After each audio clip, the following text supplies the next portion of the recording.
Any last words, punks? Just about anything you guys want to say before you play these video games? Before What I want to say, end this pod. I just added Disco Elysium, the final cut, to my Xbox wish list. And when I go down to look at people also like, the first game listed is Return of the Obra Dinn. So it's like, wow. All right. There you go. Okay, because I think I heard the Idle Thumbs guys talk about Disco Elysium too, which is why the game was on my radar as well.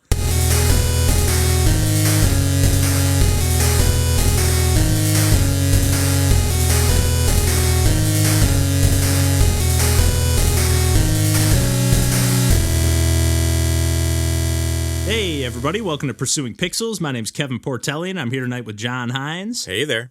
And Randall Nolery. Hey, folks. And we are back, as always, to talk about some video games. And we are back, not as always, but yet again for another year, I guess, to wrap up a little holiday edition episode here for 2023. If you have not tuned into one of our episodes like this in the past, it's kind of just like a little love session for all the games that we've played, or I shouldn't say all, but a lot of the games that we've played over the course of the year. We kind of take turns kind of rattling off kind of our top 3 games, not necessarily that were released this year, but that we talked about on the podcast over the course of the year, and then rattle off a few honorable mentions. And then at the end of the episode, we'll kind of list off some New Year's resolutions for games. Like, I'm usually like cutting them right under the wire, like squeezing in Anodyne 2 as of like last week or a couple weeks ago. But yeah, I guess I'll start first. We'll just go in the same order we did last year, do a little snake around for the resolution stuff. But yeah, I was at, when we first were talking about this, we were like, oh man, time to record that holiday episode. I was like, shit, I don't even remember like what games I played, especially because I haven't like fully been in my groove this year. Like I've done a few streams here and there, and I've like sunk my teeth into certain games, but like never really fully getting sucked in. And even the games that like I really thought I was going to get sucked into, like Zelda, Tears of the Kingdom, like I was like really gearing up for that. And like even Mario Wonder, like I loved my whole time with that, but like I haven't been chipping away at going 100% as much as I expected I would. As much, even though I did beat, pretty much everything in the game, but there's still plenty of stuff that I'm sure I haven't seen just yet. So like I was looking over the list. John, thankfully, as always, we give him a few pats on the back for keeping up the spreadsheet. John is also coming in under the wire, just putting like 3 months worth of content in like a few days. Hey, it's a lot. All the upkeep on the back end. It's a lot of stuff to keep up with, especially because you go like beyond, like, because I even like I'll be kind of lazy about like, we kind of really only talked about this game. Let me put a timestamp for just that. But like John will put every game that we even like touch on, glance across. Partially it's all arbitrary. There are plenty of times where I just like completely gloss over a game, but like that wasn't worthy. It's usually like a game I was like, I want to remember that game. I want to remember that we talked about Ernog Limited for a quick second. Yeah, I know what you mean. Yeah.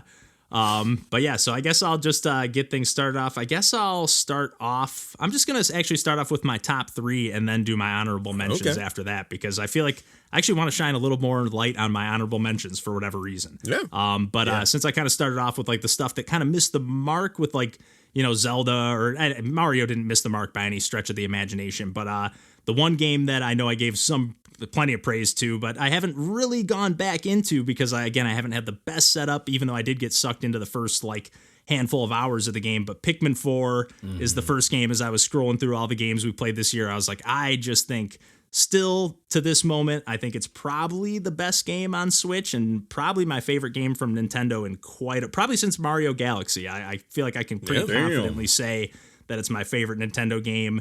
I guess I got to see it all the way through to see if that consistency stays up, but it seemed like that gameplay loop, I was pretty sucked into that core.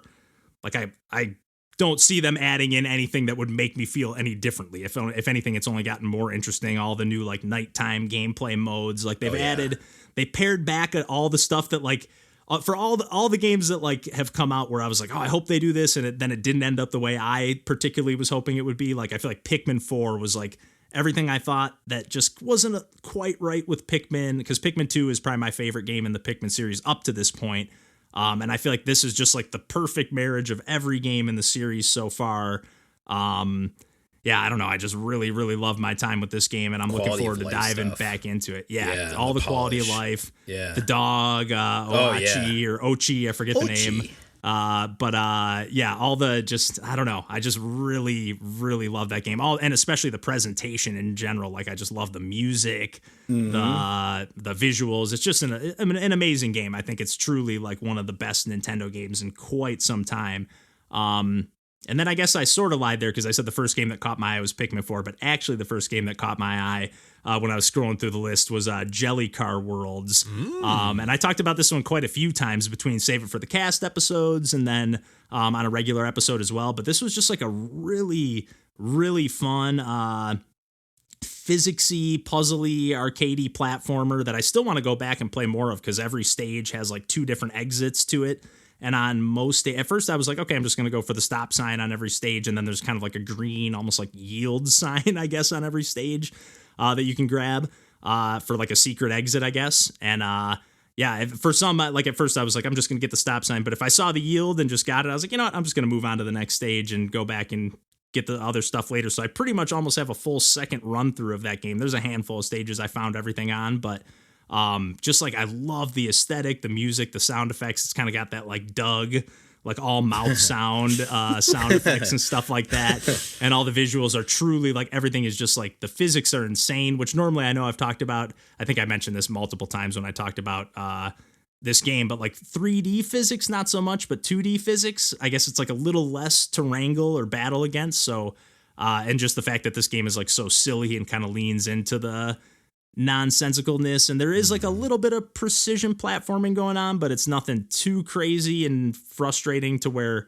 and it's just so enjoyable to like hear all the crazy sound effects and the music and whatever. And there's just so many new mechanics they keep introducing. Like each world kind of just throws like a new wrinkle, and it's not even a new wrinkle because it doesn't really build upon what it does, like a tiny bit, but they don't like, they'll just have like a whole world of kind of like grappling hook stuff, and then like the next world will kind of have this like balloon mechanic that you kind of use to flutter across these gaps, and the next world will kind of, you'll go over these ramps that make you grow and shrink and go through these different tubes, and it's just, I don't know, it's just one surprise after another, even when you're not looking for the secrets, let alone when you do start uncovering some of that stuff. So I don't know. And yeah, this is that game that I think I mentioned, or I know I mentioned that it was published by Disney, so I don't know what they had to do with this game, but just a ton of fun, and one that I played like mostly handheld. So I'm actually looking forward to. It's one that I do want. I didn't ever get a chance to do a proper stream of this one. I don't think. Actually, now I don't remember. Now that I think about it, but it's one that if I haven't, or even if I have, I wouldn't mind like firing up just from the get and like, okay, let me just go clean up those secondary exits or initial exits and stuff like that. And then, so for my third game here, and this is the one I was kind of wrestling between a few different things here, which is why I'm just going to end up rattling off some honorable mentions after this. But the one game that actually stuck out in my mind, I actually did a few streams, or maybe it was just one stream where I wasn't actually like streaming on Twitch or anything. I was just actually recording the gameplay in the background, and I just hopped on our Discord. And this is something that I maybe want to try to do some more of, like once I have my proper setup and I just got signed a lease for a new apartment, so I'm pumped to like have a new situation to start doing a little more video recording and stuff like that again. But yeah, so I was doing this as like kind of just like a test run because like I'm not in the mood to like stream, but I'm kind of in the mood to hang, and I'm kind of in the mood to play some games, and I'll just record the gameplay so I can get a clip here and there or something like that and share the game on, Twitter or wherever else. Yeah, this game from the one and only Cultisti. The game is called Juurru, or at least I think that's how you pronounce it. But it was this just amazing little puzzle platformer, but like not fully a platformer. You play as this little like kind of mole gnome creature, and you're like, again, it's kind of like single screen arcadey stages, but there's a lot more to it in the presentation, as all Cultisti games are. Like, just have this little extra like package, this little like intro cutscene that'll kind of like suck you into the experience in this real minimal, like almost, there's more colors going on, but kind of 1-bit understated presentation with this really awesome music that like, it's really mellow, just really just pulls you in nonstop. And then again, what you're doing is like going around, there's a few like different like planter points on any given stage, and you like basically go find any of those points, and then you can burrow underground, and then it turns into like a tile based, once you're underground, you can just like navigate the various tiles, move around side to side, and then like you gotta find another point where there's like a burrow point and pop out there, and you have to just kind of like enter and exit all of the different points on any given stage. But the way the game just like evolves over time, and like there's like a number of stages in a row where you're just like burrowing deeper and deeper underground, and the stages kind of chain together, and you're just not platforming at all for a while. And like just the way the whole package is put together, it's like, it's a masterpiece. I truly think Cultisti is like the greatest game designer. Like, I don't know. I would love to see this game. It's, you know, it's a shorter experience, like all their games, like maybe 20, 30 minutes, but like perfect. I could have played hours and hours of this. Like, you know, there's just one fresh idea after another. And just like the emotional, I don't know, vibe, not vibe is not the right word, but the emotional just reaction you get from the game, or at least that I get from their games, pretty much all their games, but this one in particular, just like, I don't know, it's just like this like really like melancholic sweeping it with no like real story to speak of other than like the little opening sequence. But like, I don't know, I'm so like swept away by their games, like even the whole time while I was like doing the stream, because again I wasn't like actually like streaming, we were all just like, I was like reading along in the Discord chat, and like the few people that were hanging out, and while I was playing we were all just like, this is amazing. This is just amazing. Like, look at this is amazing. And it's just incredible. I cannot recommend this game enough. And pretty much any game on their page, which there's like multiple dozens of games. And yeah, and even stuff beyond games, just really cool artwork and stuff like that. Oh yeah, so, they've been prolific for a bit here. For quite a long time. I was actually surprised when we were kind of recapping stuff. I was like, I'm surprised I haven't like just said Cultisti flat out as one of my like top 3 games. So yeah, and I have played some of their other stuff this year too, but yeah, that game just really stood out to me as like yeah, just a really, really fantastic experience front to back. And then yeah, what I did want to kind of mention as some of my runner-ups, actually, what we were talking about OSAT games right before we started recording here. I did really, really love Chibi Ninja Shino-kun. I think the subtitle is like Treasure of Demon Tower or something like that. But this is just an amazing like Sega Master System / Genesis inspired arcade platformer in the vein of all of OSAT games' previous games. Just really solid mechanics with like a grappling, like just running on the ceiling, grappling hook, like, I don't know, for all super fresh stuff while still feeling like I don't know, just really, really cool game. I don't want to spend too much time on any of these because I just have like a ton that I just want to rattle off real quick. Another game that I played and thought was really awesome is Roto Force. Kind of like a bullet hell arcadey game where you're just like flipping and rotating the screen constantly. And then I had one day where I was playing a bunch of different demos, and yeah, a game called Knights of the Road, kind of like an old NES style Metroidvania seeming, although maybe it'll be separate stages. I guess I don't know. I just played the demo. But just really cool like shield mechanics. You're like whipping your shield around and platforming, jumping around. It's just really cool 8-bit style. I just thought the level design was rock solid.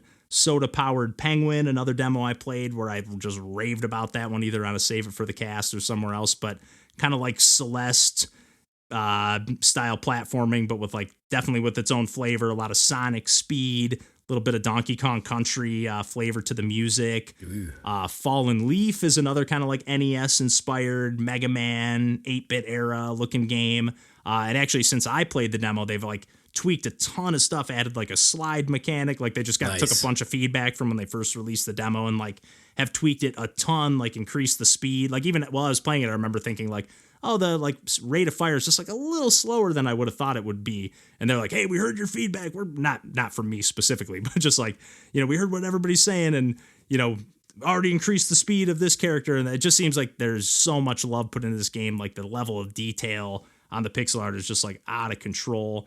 Same thing with Gravity Circuit. I played that game during the same stream demo of that. It's kind of like more like a Mega Man X style game going on with like, but way more. There's like a grappling hook mechanic, like the sense of like movement. And it's not just for grappling onto walls and ceilings or whatever. You can actually grab enemies and pull them towards you and slam them into the ground. And it just has such an amazing sense of style.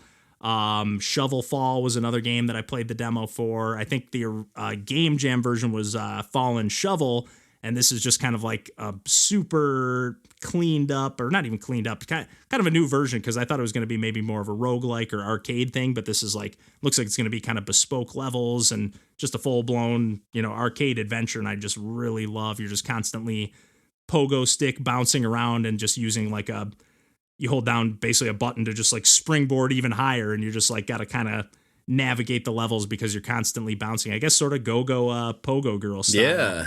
I had a few other, but the only other game I'm going to mention, the game that I was kind of torn about adding to the list, and it was actually the first game that I thought of before I looked at the spreadsheet for putting on my top 3, but I think it was more of a recency bias thing than anything, and maybe a little bit of a surprise. But that Ninja Ya Maru, the Great Yokai Battle collection, or not collection, actually not the collection at all, because actually those retro games, I was not into really any of those. I fired up all of them real quick, and I got to give them more of a fair shake, but I was like, I don't know if I should have picked this up, because I did fire those up first, but I really, I'm still stuck on the very, very last stage, but I really got sucked into this game. I don't think it is developed by the same team that did those Pocky and Rocky and like all those other reimaginings. Yeah, but there is the same, like some of the same publishing going on, and it does have that same like kind of level of, I don't know if it's love is the right word, but there's just definitely that level of energy packed into the game where it's like, this is like what that retro game could have been if it was released now, and like, but with all kinds of modern like extra added craziness, and like, like the opening song on the title screen has like, some hip hop vocals start coming in. Nice. And like, it's just sweet. I really was like on the fence about picking that up, and I'm so glad that I snagged it. I would have been fully happy to pay for full price for it. I think it was like $30 normally, but the fact that I snagged it for 17 with like a bunch of Amazon points that made it only like 10 or $7 or something like that out of my pocket. I'm like so pumped I have that in my collection now. So nice. That one almost made the cut, but yeah, I could rattle off a ton of other games, but I think it's going to probably be tougher next year, because I'm planning on playing even more stuff. But why don't I kick it over to John now that I've just listed off a mess of video games there? No worries. I'm going to do a little bit of rattling off, but nowhere near as much for my honorable mentions, because I also, I knew 100% what my game of the years were going to be, but once I got to the honorable mentions, I was like, there's a lot of good games that I just liked, but none of them were like as clear cut as like my favorite games of the year. But like, I would be doing myself a disservice and my history on this podcast if I didn't put Metroid Prime Remastered on my I knew it was coming. Honorable mentions, just because, yes, it's a perfect version of a game that is one of my favorite games of all time. But like, it is at the same time, it's the same game. Like I love it, and I really love that there are people who are playing it for the first time and get to experience it. It's so widescreen. It's just it's nice. It's really nice. Yeah. And one that day was my gut resolution game. It's not, but that was my first instinct was like, I should do Metroid Prime Remastered. You should do Metroid Prime Original. But anyway, that's enough of that.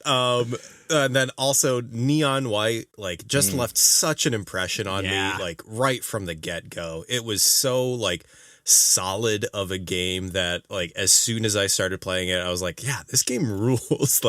It was a type of game that I don't typically play. It was so much of it was just so unique to the games that I play that I really left an impression on me, and I really liked it. And then also me going back on my bullshit, Fantasy Life. I fucking love what a game made specifically for me. And I love that I just pulled out my 3DS and was able to boot that back up and play it and realize yes, this is exactly everything I like in games, and this just continuously makes me happy. Single player MMO, baby. It's on a 3DS. Oh my God, what a great game. But in terms of my actual games of the year per se, I think it's relatively evident that Zelda Tears of the Kingdom, just based on how much we even talked about it on the podcast and how emphatically I talked about it on the podcast. I actually wasn't sure because it seemed like you kind of like you were into it for a long time, but then it seemed like you did kind of veer off. So I wasn't 100% that you were going to go that route. My man Buddy, played I have 300 2 plus files. hours. Yeah, I have 2 separate files. I abandoned the one that was True. Several hundred hours and started a second. No, I love this game. It's so good. And also just a game so specifically tailored towards my tastes and like my habits on playing a game. Like I loved in my second playthrough when I was just like using the map and like having waypoints and marking off bosses as I beat them for the first time with specific little icons on the map that I had decided like that's how I was going to keep track of things. Like I love having a game that lets you have your own little take on its subsystems and exploration and what a joy. Yeah. And then I think another game that will be pretty evident based on how emphatically I talked about it on the podcast is Heaven Will Be Mine. Like I have not felt so emotionally fulfilled from a game like in ages, like probably since like Night in the Woods, where like I finished a game and I was like, this is incredible. Like this has made me like think about things that I like no game has ever made me think about, experienced it in a way that like I think is truly unique to the form of video games, and like just wholeheartedly I would give the recommendation to anyone like without any hesitation. Like I would absolutely tell anyone who is like never played a video game before, I would be like, you have to play Heaven Will Be Mine. It's just so good as a like piece of art that is specifically a video game. Like it's instantly going to be like one of my favorite games of all time. And another resolution game making it to the top of the list at the end of the year. That's awesome. And my final game of the year is a game I have not talked about on the podcast yet this year, but I did start playing it right under the wire, and that is Risk of Rain Returns. Makes sense. Holy shit. And to be fair, we technically talked about it already. We've recorded it. We've recorded it, but it's not come out. And this, it might, I don't think it'll come out before this. I don't think so. Out. Maybe I don't think so. It might. Maybe with time. Time gets weird when you pre-record episodes. But man, Risk of Rain Returns is. I think I've mentioned on this podcast how I wish that there were more either sequels of indie games or like in a way that you used to have iterations of games that were done on different consoles, like where, you know, if you made a game on the Super Nintendo and then made a game on a Nintendo 64, you kind of had to reinvent what the game was, but still have the things that made it that game. And Risk of Rain Returns, especially coming after Risk of Rain 2, which was such an innovation on the original Risk of Rain, taking a very difficult, platformer roguelike that, I guess it is a roguelike. It's still, you have the unlocks and the items that you gather throughout the runs, but like changing that from a 2D perspective to a 3D perspective in Risk of Rain 2. And I loved that game so much. And then Risk of Rain Returns, taking the stuff that they had in 3D and all of the new mechanics and like quality of life improvements, and then roll that back into the original framework of the original game and have a lot of the same maps and like a lot of the same, like adding new variations on those maps, but also adding new items, and then adding so many additional like variations on rule sets and customization of game balancing so that you could play on such a granular level of customization in terms of difficulty and settings that it really just felt so good. Like every part of this game I adore. Like, I cannot recommend this. If you like any of the Risk of Rain games, I think you should play Returns, because after playing each game in this series, I come away with it as like, yeah, that's the best game in the series. And it's incredible. I love it. Oh. Which is impressive on two levels, because number one, they're kind of like obviously going back to the original format where like I at least I was under the impression that you like two more than one. I don't even know if it matters if one's more better than the other, but like it seemed like you were like more into two than the original. So the fact that this one still kept your interest, but also to the best of my knowledge, it's actually not like developed by the same studio. I think they like had it like kind of published and developed by like a bigger team that I don't know if there's still some of the same hands involved, but I think that there's still some overlap, but yeah, I also don't know the exact like specifics of its development, but like, yeah, I don't know, like going between the games, like 2 was I loved it so much more, but like playing Returns, I've actually gone back and played 1 again a lot more, just to see like comparisons between the two. And yeah, I don't know, it's just it's so rare that like an indie game has this sort of legacy or iterations where like like playing one, like there are plenty of times when I play a Mario game and then I'm like, oh, I want to play this older Mario game, but this is the first time in memory that I'm playing a new Risk of Rain. I'm like, I really want to play the original Risk of Rain now. Yeah, that's a good point. And I'm having so much more fun because I'm also just better at the game after having played multiple games in the talent. And I'm getting further than I ever could in the original. And that's bonkers to me. It's awesome. Yeah. Oh, what a good series. You playing that on Switch? Risk of Rain Returns? I know, I've been playing that on Steam Deck, baby. Nice. I originally played it on Steam, like with a controller, but then I've been switching to Steam Deck switching between that and the original. And what a great series. Yeah, I'm a little mad I didn't snag that when it had like the launch discount. It wasn't anything huge, but I think it made the game only like $12, and I was like, that's easily, I feel like one they could have been like, hey, this is $20, and sure, you know, I think it's only 15 full price. So I was like, oh, nice. Yeah, hearty recommendation for the whole series. Yeah. Yep, I'll be buying it someday, I'm sure.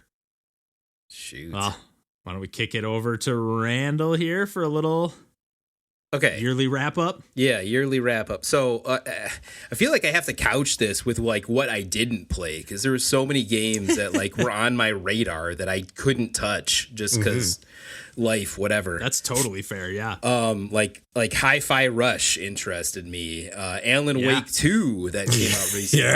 Interested me. Under the Wire.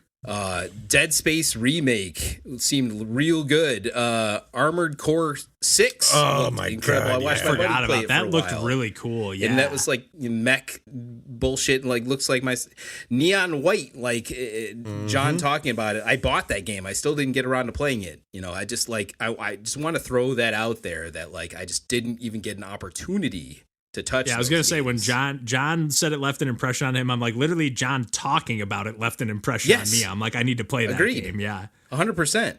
Yeah, so I have to couch all the rest of this in that there's a limited, comparatively in quotes, limited amount of games to pull from this year, but still had a great time with the games that I did play.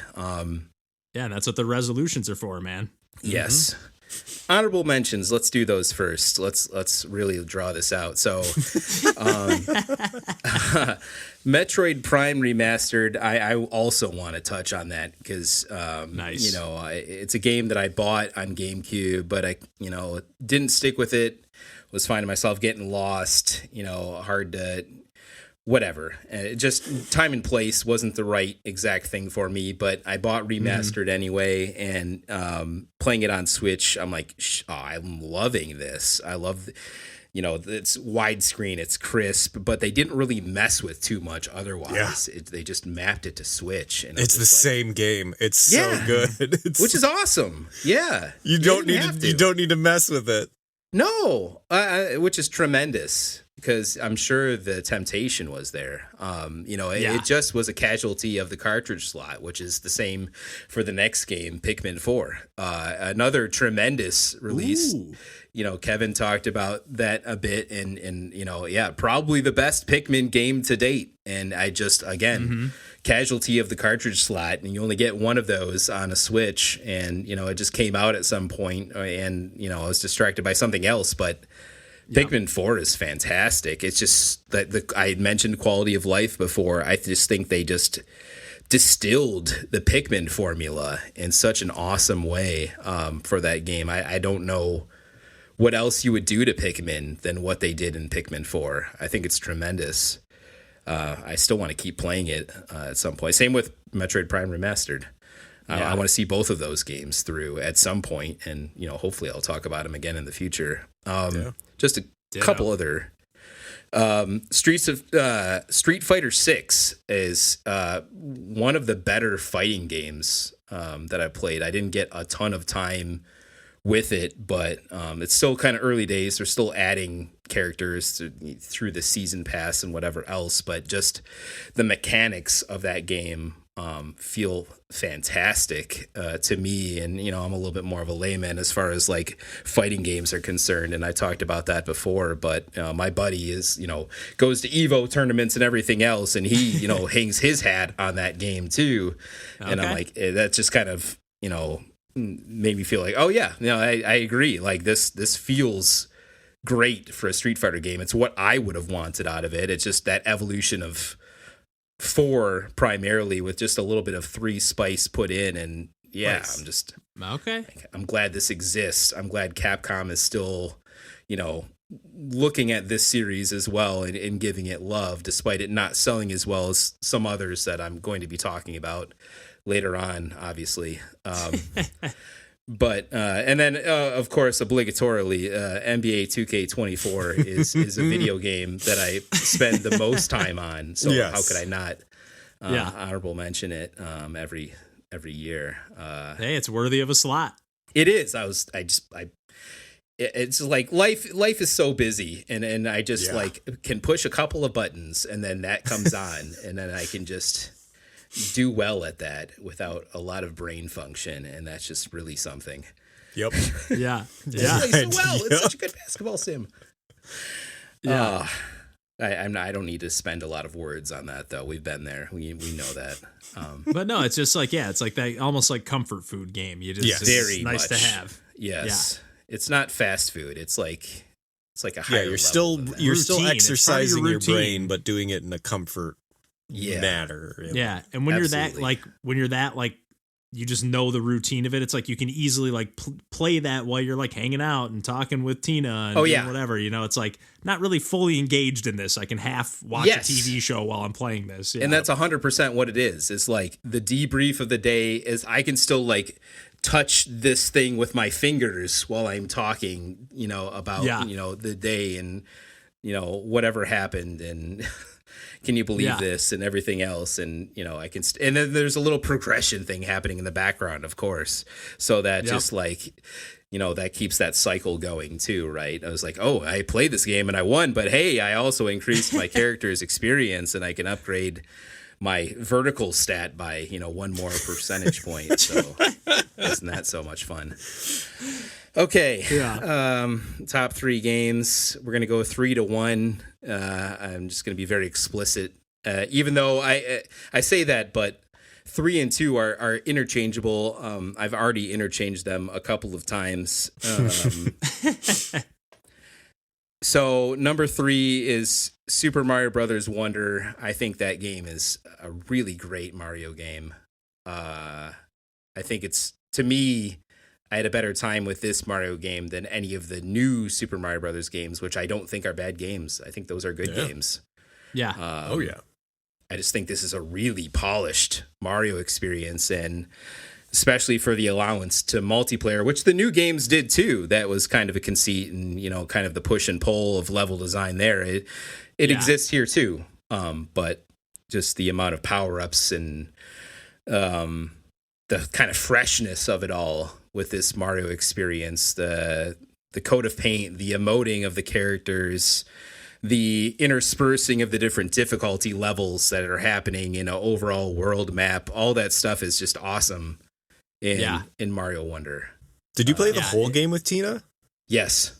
That to rules. credits. That's fun. That's nice. Whole game, couch this. Whole game, we played the credits, and then we kind of have branched out to other things. So I didn't do any of the, after credits, Star Road-esque. Yeah, I haven't done any of the star levels. But no, that's fun to like do it as like have a co-op game and like have that be like, we're gonna do this. Yes, I did not play it by myself hardly at all. I kind of kept it sacred as. Tina, you and I are going to play through this, and then we just we ripped through it in a couple of weeks. I didn't want to mention it before you had seen it, but how cool was that credit sequence? Oh, it's awesome! So fun, so fun. Such a fun little kind of arcadey and fun little homage to the whole adventure. Just so cool. Yes, any just slightly playable credit scene is just. That's going to get me every time, right? That, and when it's kind of a wrap up of the whole game and you're seeing all the different backdrops and the enemies you've come across. It had a little bit of that Mario World flavor of it didn't have the names or anything, but it shows you every enemy you've come across. It's so cool. Yes, it is. I do want to just say, the credits for Risk of Rain Returns has all of the original sprite work of every enemy from the original next to the updated sprite work. It's such a great thing. I love that. I love stuff like that. Yeah, especially because it's pretty subtle. And if you just look at Risk of Rain Returns at a glance, it looks like almost the same. But if you look at it closer, it's a lot more detail going on there. Mm-hmm. Which is tremendous. I love that. And it just you can point back to the things that inspired it, which Wonder did. We talked about this. It is. Mario World and 3 based, and Donkey Kong Country based references as opposed to the original Super Mario Brothers, and that just resonates on a different level too. Okay. Yeah. All right. It's great. Enough. Number 2, and again, these are interchangeable, is The Legend of Zelda: Tears of the Kingdom. This is a game, again, cartridge slot. There's only one. I would have probably kept just touching the potatoes on it, just kept going on this game and just fucking off in directions and finding stuff infinitely, but other games came out. And I'm glad that it's still there. It doesn't mean that I couldn't just put it right back in and just continue to just explore. And I've not seen half of this game still yet. God. It is the evolution of Breath of the Wild, which is it was at the time probably my favorite Zelda game, being realistic. And I played most of the Zelda games. So Tears of the Kingdom, just tremendous. I can't believe it runs on Switch, to be fair. It's just what a game to release. I hope they continue to expound on this, because open world Zelda is just magic. It's real good. I definitely love that Breath of the Wild and this game have I feel have just set them free to do if they have an idea, they can just run with it with Zelda and kind of shake things up. They don't have to just do the formula anymore. New Nintendo is that's the creed of new Nintendo, and I'm all for it. Just continue down that road. Even though I didn't like that game as much, I'm in the same boat. I'm happy with the direction they're going. They're not playing it safe anymore, and I'm all about that. They got to do the 3 tiers where they do the open world version, the normal set piece one, straightforward, and then the 2D version. For real though, there's I'm still here for the old school style. Branches. Yeah. I mean, they did. Crazy. Yeah, Link's Awakening, the remake was great. Not to sidetrack us at all, but they do make, I just discovered this the other day, an 8 cartridge slot adapter for your Switch where you can hook this thing up and then have 8 cartridges hooked up at once and then be able to play all the games. It's some third party aftermarket thing, but I saw it when I was scrolling on Amazon as a recommended product. Is it plugging into the cartridge slot? Is there a string coming from the cartridge slot? So you have to have the little flap open the entire. Gross. It's a little dongle thing. But I was actually physically gross to me. That's nasty work. But it kind of is tempting at the same time to have Wonder and Pikmin and all these games all hooked up at once. Metroid Prime, be able to whip between them all. But then I've got the paralysis of too many choices again. Exactly. It's the opposite. Yeah, problem. Sometimes the single slot actually helps you out. It does. And all of that is moot when you just played Resident Evil 4 Remake on your Xbox console. I knew which it was is the coming. number one game Yeah. of the year for me. It had to be. Making that spreadsheet. I like looked it out like had to add an extra column for how many times it was talked about. I was like, I think I know which one Randall's is. I noted that too. I think there was like 6 or 7 entries there. Yeah, it's pretty pretty prolific. But everything like it's on my wish list now, and I've never played a Resident Evil game. Oh, Okay. that's the one. I didn't know that. And especially for like the appreciation of dumb fun of it all. Like, man, Resident Evil 4, that remake, it's just so good. Like any version of Resident Evil 4 is awesome, but the remake, I just wholeheartedly just recommend to folks to play. It is such like an encapsulated experience, and you've got the Mercenaries mode, and you've got the Ada Wong Separate Ways expansion on all that, and it just like runs like butter on that Xbox. It probably would on any of the modern platforms, and it's just that's just my BS. Really, it is. It's just like it's kind of like it's almost a rail shooter, but you have control. It's just like it doesn't take itself too seriously, and there's crafting, and and there's precision in that like battle gameplay that lets you be a little bit creative with the overall like level design of it all, how you take on enemies. It just, goddamn, it's so good. I just love that game. I see they're already working on the next remake. I don't know what that's going to be, but I'm so glad that RE4 remake exists. Maybe a little Code Veronica remake action? Yeah, or Zero. I don't think they've cool. remade Zero. So it's probably one of those two. I would bet. So I can't imagine it's going to be like 5 or 6. No, I don't think so either. I don't think so either. No, But even you though never 4 know, was maybe- very successful. Yeah. No. Yeah, So maybe there's potential. You putting it as like a rail shooter, like kind of did unlock it in my brain as like, oh yeah, it is kind of like a, what if you could position yourself in a rail shooter? Yeah, what if you could back up? Yeah. What if you could backpedal? You just have more control in a rail shooter, and then you also have your different weapons you can choose, which you don't have to explicitly play with one weapon over another over the course of it, and a lot of these weapons play very differently and change the way that you're going to interact with enemies, either up close or far away, or whatever. Like the bolt gun with its infinite, you can shoot, and then assuming they didn't explode, you can pick them back up again, and you're dealing that with the item management, or a sniper rifle, the far away versus up close and personal with a knife. Just make sure you cut them in the leg or whatever, and they go down. You can do your melee moves to not spend any ammo. There's tons of handguns, whatever. Just so many options. The optionality of this game and just the upgrade paths that you can choose to take, the replayability of it all is just immense. I love it.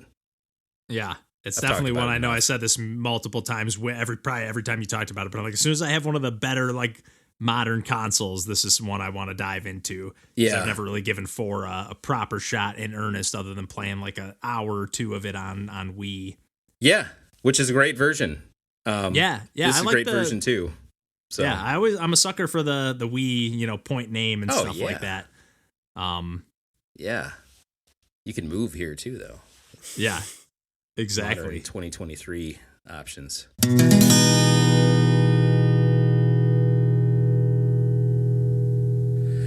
Okay. I like it. All right, that's enough talking about the games I've played. It's time to talk about what I want to play, what I'm going to make myself play more realistically. Some resolutions, baby. Because in connection with this, I'm like, oh, should I say that Dead Space Remake is going to be my resolution game? Like, no, because I'm actually already going to play that. I need to manage myself to play something that's less likely that I'm going to just boot and play, because Dead Space Remake might as well be a cousin to Resident Evil 4 Remake. So, that's going to happen regardless. My resolution game for 2024 is Eastbooks 1 and 2 on the Turbo Duo. Wow. Okay. All right. That's kind of a double whammy. Have you even received the Turbo Duo yet? That's not like The out Analog yet, Duo? right? I have a Turbo Duo. but the Analog Duo is That's what I meant. Yeah. It is being shipped. Production. It's being Okay. shipped to me now. I was one of the 15 people or however many that was able to get in under the pre-order window, you know. Yeah. Yeah, I love those analog systems, and I already had a really robust PC engine / turbo graphics / turbo duo, whatever, library. So it made sense for me to get one of these analog duos. It does save states, which is even more like, ooh, quality of life. Like, I can just come back to this. Like, even if it's CD, I can make a save state. That's fun. That's not necessarily a feature that was pervasive in some of these other analog machines. So I'm like, okay, this is coming. I want to get back to my Turbo collection. I love Turbo games. East Books 1 and 2. I've actually already played East 3, which is the side-scrolling one where you just run into enemies. This is the top-down one where you run into enemies, the 2 games. So CD compilation, I'm going to play it. It's going to happen. I'm going to play those games. I'm checking when to you see say if run into I enemies, own are you them. talking like Faerun collection style? I remember when John talked about those games, like you just like bump into them to do damage. Or Yeah. okay, Yeah, exactly. okay, Yeah. I remember those being like, again, the East games only were ever on my radar because of like the Wii Virtual Console. Like I don't even think I ever knew that the Turbo Graphics was a thing that existed until then. And then some of those games would pop up on my radar as like, oh, Neptunia is kind of like a Zelda style. Oh, East kind of has a little bit of that Zelda flavor. I never picked them up. Newtopia. Thank you, Kevin. Newtopia. And- Sorry. which also What did I was say? an option for my resolution game. But no, Okay. I was... Those games look cool. I do like the yeah. style of those. It's a great, seems like, anyway, a great Zelda clone. So is East Book different than East 1 and 2 Chronicles, or how different are they? Because The Chronicles, I think, is the remake off Gotcha. the top of my head. And because I'm that gonna has play- been on my wish We're list for specifically a going to play the decade. original. Does it keep track of when you added it to your wish list? That's No, awesome. but I can guarantee you I added it as soon as it was released, which was in 2013. Whoa. Okay. Damn. That sounds about right. Yeah. So I to be think- clear, though, you are going to play the originals, not the remakes. Well, yes, the originals, but the CD release that came with the Turbo Duo, not the original Who cards. But yes, Okay. or Turbo Chips as they're called in America. I'm going to, I'm going to play this Wow. CD compilation that also has Gate of Thunder, which is also a great game. But no, East Books 1 and 2. Nice. That's what I'm playing. That's what I'm playing. Okay. Nice. I'm excited. Yes. All right, me how know, about you, John? because I'll Let's pick snake up this around. East Chronicles to give the other side of the coin. I don't know. Do it. But in the same vein as with you and Dead Space, I had a couple games that I was not going to make my resolution game because I booted up Fallout New Vegas and I already knew that like I was going to be like extremely weird about Fallout New Vegas in this coming year. Like Another already. Steam Deck, I presume. Oh yeah, and, That's a match made nice. in heaven, So- I would say. Yeah. Yeah. Yeah, Oh, I've heard very Johnny things about that game. Yeah, so. especially like how much of a freak I am about Skyrim. Like, Yeah.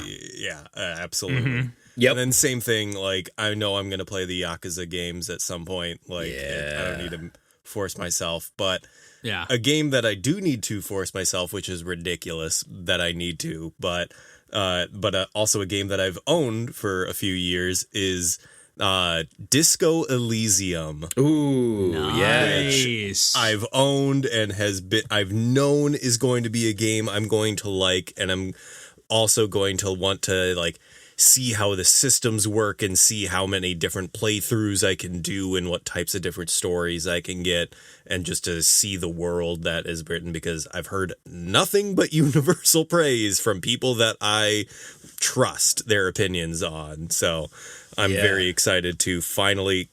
I've somehow managed to avoid most spoilers of like any content in this game, which I also think is unbelievable. But I'm very excited to finally delve into it. Nice. Always Yeah, had that's an what eye I'm on that definitely game. curious about. Yeah, same. It's one that I'm like, what platform do I get it on? Also, I don't know if it's a me kind of game, even though Right. I'm interested. I'm almost like, maybe I'll let John tell me about it. Yeah. And yeah, I know I already kind of, I guess, on the same vein of like stuff that I was thinking about. Like, I know I already mentioned like Metroid Prime Remastered. There were like a few other things. Even I could almost think of like Metroid Dread. I never honestly played a ton of that. But I was scrolling through my Switch. I kind of like default to that as kind of my main platform. And I was scrolling through, and the first game that jumped out to me, and I think I even maybe thought about this as last year's resolution, but Return of the Obra Dinn. Oh, I don't know if you guys are familiar with this game, but it's like some kind of like, it's kind of like a pirate ship murder mystery, or maybe not even murder mystery, but like ghost ship mystery. Mm-hmm. And it's like all like, it kind of reminds me of like a point and click adventure meets like, what is the game I was thinking of? I'm drawing a blank on it now, but it's got this like awesome, like, I guess a little bit of Monkey Island. There was something else I was thinking of, not point and click style. In what sense?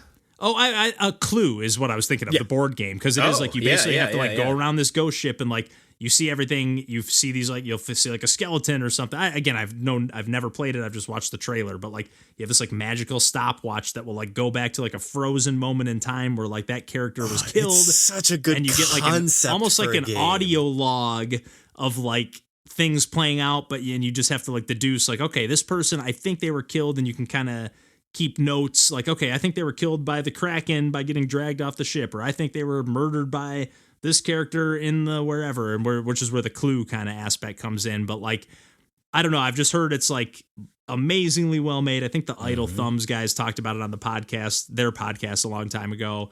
I'm pretty sure that's where I heard about that game first, but like it's one that eventually released on Switch, and I was like, okay, let me snag this, and just when it was on sale at some point, never have booted it up even for a split second.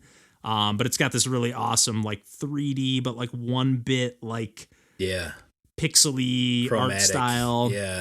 Yeah, it's just, it looks awesome. Seems like a really, really unique, like, you know, almost like the Witness style puzzle game, for like lack of a comparison, like something that you really got to like think and like take notes on the side maybe, and like it's not all like in game, you know. Another game where maybe like a partner could sit and like play with you and like just help you. Like, I think it might be a fun game to like stream and have people like, oh, try this or do that. Or it could be annoying to stream too. But, hey, shut up. I'm trying to figure this out for myself. It could go either way. But just one that I was like, it just jumped out at me. Is like, this is a game that's been on my list forever. And I kind of need that little extra nudge to actually fire it up, because I'm always like a little overwhelmed by like, do I really need to take notes while I play or whatever? So, man. Yeah.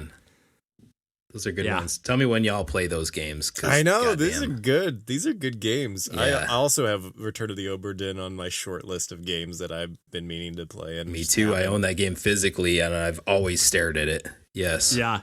Oh, you own it? I didn't even know it had a physical release. I'm kind of ticked. I own it digitally. It is what it is. Yeah, but I guess we can wrap it up there for this. I was gonna say week, but I guess for this year. Yeah. Yeah, and I guess we'll dig into these resolution games eventually. I'll try to dig in before November, December, if I'm able to Obra Dinn, because I feel like I got to give that one a fair shot in earnest. I can't just like God, yeah. If you try to speed run it and you just give the wrong answers to everything.